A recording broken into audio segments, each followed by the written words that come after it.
Assalamualaikum warahmatullahi wabarakatuh, YouTubers. Salam budaya dan sejarah Nusantara, ketemu lagi bersama Sang Sejarah. Di kesempatan kali ini Sang Sejarah akan mengulas tentang awal sejarah munculnya kesenian jaranan beserta keunikannya. Berikut ulasan lengkapnya, simak dan tonton video ini hingga akhir, agar kalian mengetahui kisah lengkapnya. Kesenian jaranan dipercayai sudah ada sejak sekitar tahun 1041 Masehi. Kala itu bertepatan dengan kerajaan Kahuripan yang dibagi menjadi dua bagian wilayahnya. Satu bagian di sebelah timur bernama Kerajaan Jenggala dengan ibu kota Kahuripan. Satunya lagi bagian di sebelah barat bernama Kerajaan Panjalu atau Kadiri dengan beribu kota Dahanapura. Kesenian jaranan bisa dikatakan berasal dari kota Kediri. Menurut sejarah asal-muasal adanya seni jaranan tersebut bermula dari Kerajaan Kediri dahulu. Namun, sebetulnya ada banyak versi mengenai akan sejarah kesenian jaranan ini. Salah satu yang paling erat kaitannya dengan kesenian tersebut ialah sejarah dari peristiwa pernikahan antara Dyah Ayu Dewi Songgolangit dengan Prabu Kelono Sewandono. Dalam legenda cerita rakyat Kediri, konon, dikisahkan dari seorang raja di kerajaan Kediri, yaitu Prabu Airlangga memiliki seorang putri yang sangat cantik nan paras rupawan, yang bernama Dyah Ayu Dewi Songgolangit. Setelah sang Dewi menginjak masa usia remaja, nama Dyah Ayu Dewi Songgolangit kian hari kian harum, dan banyak sekali para raja dan bangsawan yang ingin mempersunting untuk dijadikan permaisurinya. Padahal sebenarnya Dewi Songgolangit sendiri tidak mau menikah, dan bahkan dirinya mempunyai keinginan menjadi seorang pertapa. Mendengar akan hal penuturan dari putrinya tersebut, lantas, Prabu Airlangga merasa cemas dan kemudian menasehati putrinya agar mau memilih salah satu seorang dari sekian banyak pelamar yang sudah berdatangan, agar bisa segera melangsungkan pernikahan. Alhasil Dewi Songgolangit kemudian berubah pikiran dan bersedia untuk menikah, dengan satu permintaan sebagai persyaratannya, yaitu bagi siapa saja yang bisa membuat kesenian yang belum ada di jagat bumi Jawa, niscaya orang tersebut akan dijadikan sebagai suaminya. Adapun beberapa para raja dan bangsawan dari luar kerajaan Panjalu yang sudah mempersunting Dyah Ayu Dewi Songgolangit. Di antaranya adalah Rakrian Mahapati Pujangga Anom, utusan Prabu Kelono Sewandono dari kerajaan Bantar Angin. Berikutnya Rakrian Mahapati Singokumbang, utusan Prabu Singobarong dari kerajaan Lodoyo. Ada juga Kalauraha seorang adipati dari pesisir kidul, dan 4 prajurit yang berasal dari daerah Blitar dan Tulung Agung. Dari peristiwa inilah diyakini awal dari cikal bakal kemunculan kesenian jaranan. Kesenian jaranan muncul di kerajaan Kediri hanya untuk menggambarkan peristiwa pemboyongan sang Dyah Ayu Dewi Songgolangit dari kerajaan Kadiri menuju kerajaan Bantar Angin. Pada saat rombongan menuju ke Bantar Angin, Dewi Songgolangit dan Prabu Kelono Sewandono diarak oleh Singobarong. Arak-arakan itu dilakukan dengan menerobos dari dalam tanah sambil berjoget, dengan diiringi tetabuhan alat musik yang berasal dari bambu dan besi. Untuk mengenang sayembara yang telah diadakan oleh Dyah Ayu Dewi Songgolangit, dan peristiwa pernikahannya dengan Prabu Kelono Sewandono inilah kemudian masyarakat Kediri membuat kesenian jaranan. Sedangkan di Ponorogo muncul satu kesenian, yaitu kesenian Dadak Merak Reog Ponorogo. Dua kesenian ini sebenarnya memiliki akar historis yang hampir nyaris sama asal-usulnya. Setidaknya ada 4 adegan yang dipertontonkan dalam pertunjukan kesenian jaranan tersebut, untuk mewakili makna dari kisah yang terkandung dari cerita Dewi Songgolangit dan Prabu Kelono Sewandono selama dalam pertunjukan. Yang pertama dimulai dari penari prajurit penunggang kuda, penari topeng ganongan, penari celengan-celeng srenggi, dan yang terakhir rampokan atau perang celeng. Keempat adegan tersebut mempunyai arti dan kisah yang mewakili dari peristiwa sejarah kesenian jaranan. Adapun adegan yang pertama, yaitu penari dari prajurit penunggang kuda, atribut yang digunakan ialah kuda tiruan yang terbuat dari anyaman bambu. Mereka akan memainkan beragam tarian, mulai dari gerak loncat gagak hingga gerakan sirik.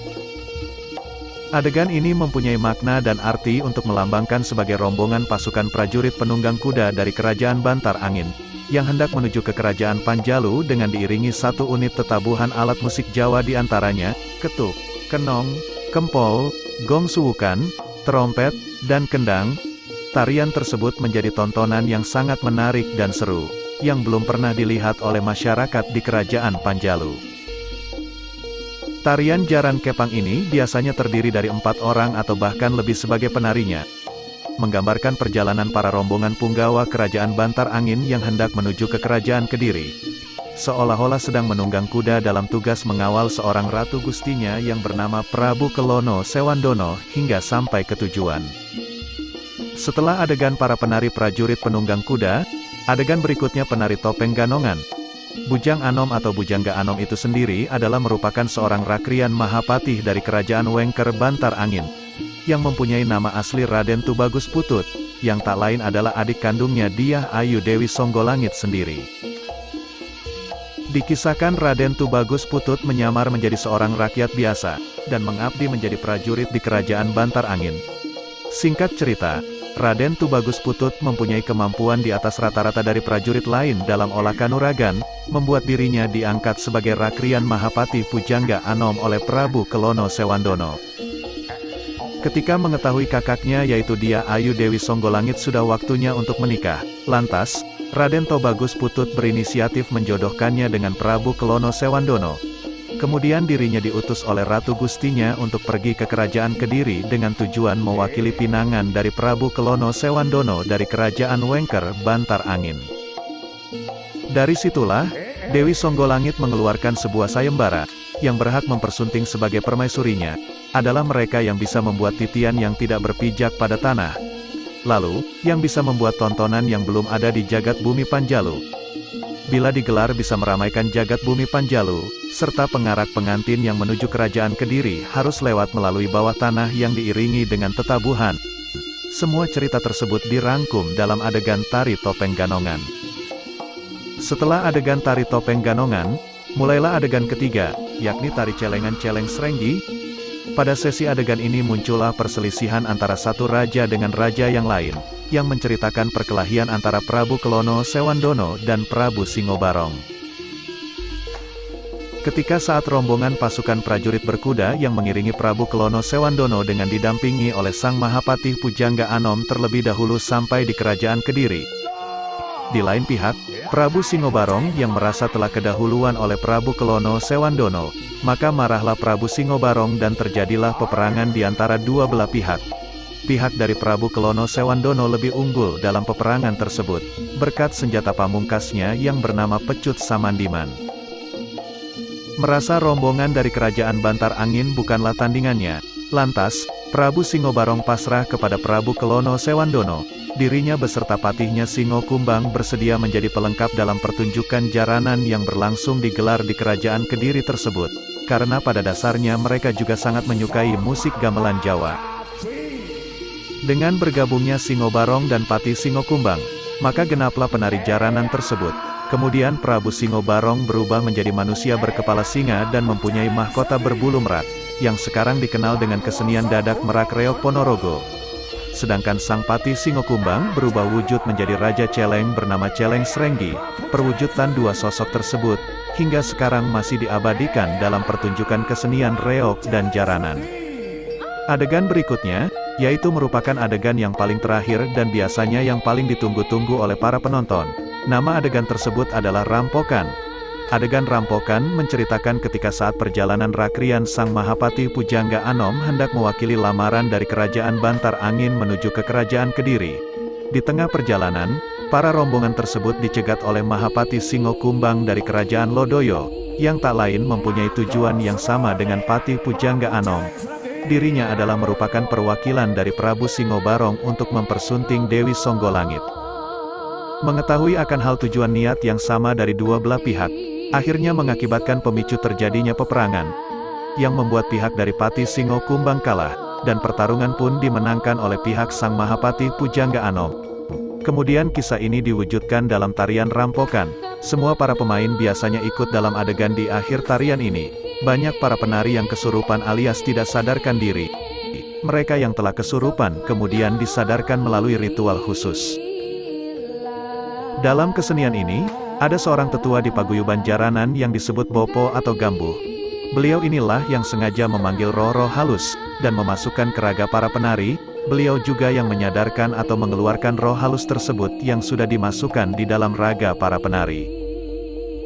Di dalam pagelaran kesenian jaranan, juga membutuhkan sesaji yang harus disediakan dari sang dalang jaranan yang lazim antara lain dupa atau kemenyan yang dicampur dengan minyak wangi tertentu kemudian dibakar.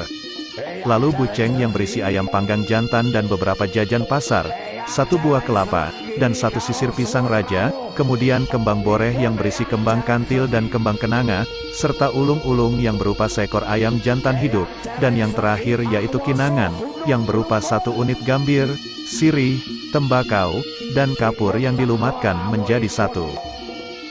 Selanjutnya, sang bopo atau gambu dengan mulut komat kamit membaca mantra sambil duduk bersila di depan sesaji mencoba untuk berkomunikasi dengan roh para leluhur. Bertujuan meminta agar menyusup ke raga para penari jaranan. Setelah roh yang dikehendaki oleh sang gambu itu hadir dan menyusup ke raga para penari, maka si penari yang telah disusupi raganya oleh roh tersebut bisa menari di bawah alam sadar mereka hingga berjam-jam lamanya, karena mengikuti kehendak roh yang menyusup di dalam raganya. Sambil menari mereka diberi makan dari asap bakaran dupa dan minum dari air kembang telon. Dalam perkembangan zaman, kini ada pertunjukan seni jaranan yang memasukkan unsur modern di dalamnya. Walaupun ada unsur modern, akan tetap saja tidak meninggalkan hakikat aslinya. Jenis pertunjukan seni jaranan tersebut ialah jaranan santerawe, ada pula yang mempadu-padankan musik jaranan dengan musik dangdut. Hal ini dilakukan bertujuan agar membuat masyarakat semakin tertarik dan menyukai untuk menonton kesenian jaranan. Itulah akhir ulasan tentang fakta sejarah dan legenda kesenian jaranan yang termasuk salah satu kearifan lokal kesenian Nusantara, yang patut dijaga dan dilestarikan sebagai kekayaan warisan budaya bangsa Indonesia. Akhir kata sang sejarah mengucapkan terima kasih sudah menyimak dan menonton video ini sampai akhir. Salam budaya dan sejarah Nusantara, wassalam.